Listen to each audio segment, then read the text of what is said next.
Hello everyone.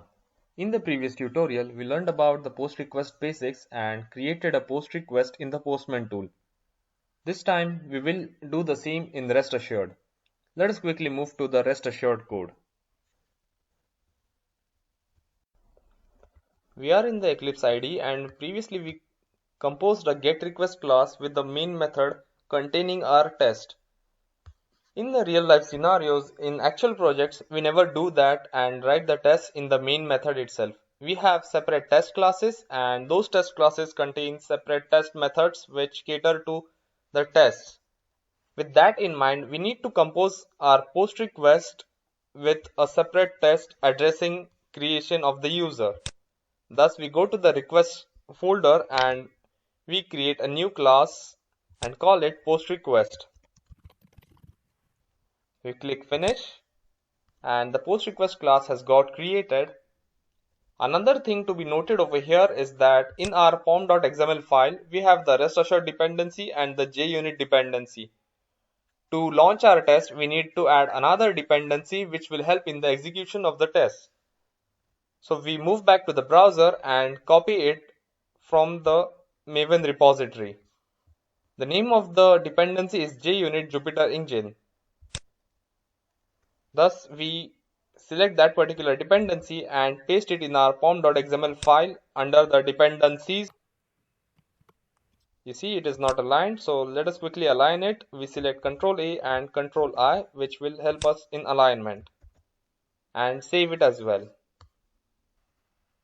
We move back to our post request class and start composing a post request method for it, which will help us to create a user on the server. This is the request and this is the request body that we are sending along with our request. We create a method public void create user test, and as this is a JUnit test, we will quickly add the add test annotation. We import the necessary annotation for it. The first step in composing a post request will be to specify the base URI. Since the base URI is the same as we used in getRequest, let us copy that.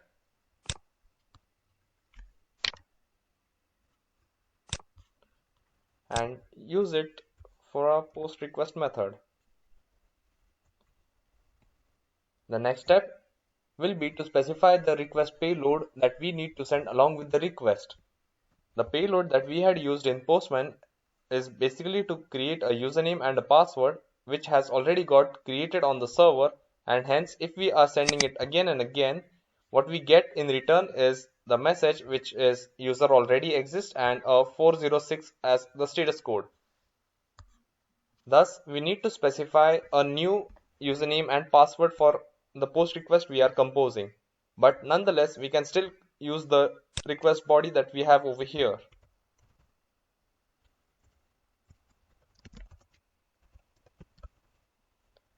We have created a payload of string type, and in that we will specify the request body we aim to send. Having done that, the third step will involve of specifying how the request is and what all it should contain. Thus, we will be using the same request specification we had specified in our get request. So let us copy that as well. In the request, we need to specify inside the header the way in which the server should interpret the request that we are sending. Since our request is in JSON format, we need to specify it in the header to interpret for the server. With that in mind, we use the HTTP request and we specify the header along with the header value. The header name is again content type, while the value is application JSON. Basically, by now, everything that we need to send in a request is there. We have the base URI, we have the payload, and we have the request format in which it needs to be interpreted by the server. But there is another thing that is missing, and that is the path to which the request needs to be sent across to. So we have to specify that in our next step. Thus we write as body because we will be specifying the body which needs to be sent across.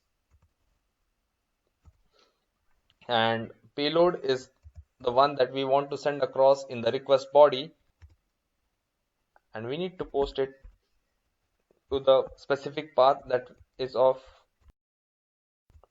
account v1 user. So we copy that and we paste it in the post URI. Thus we have created a request and specified the request body along with the path to which the request needs to be sent.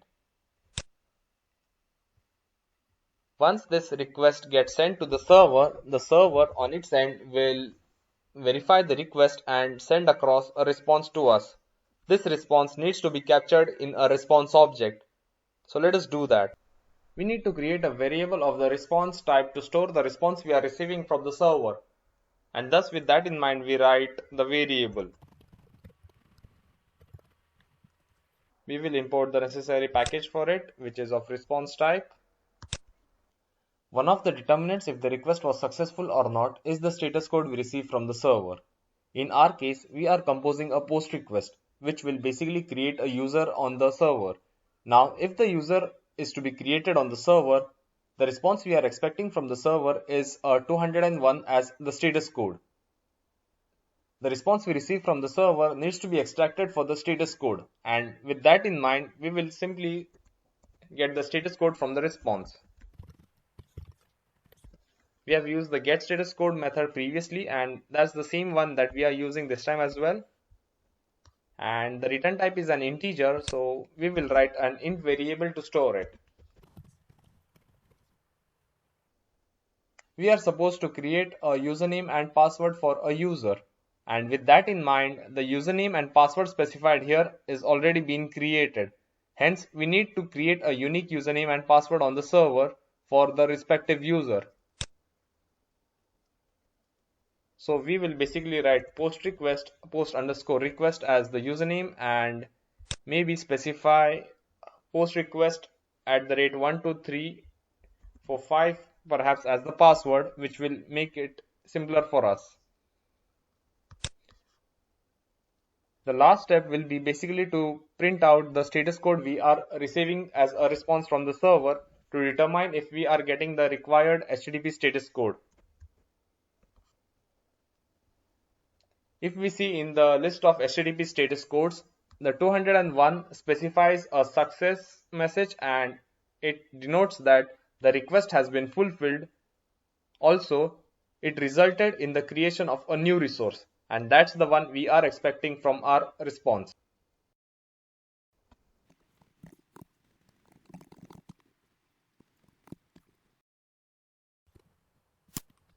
And now we run this as a JUnit test.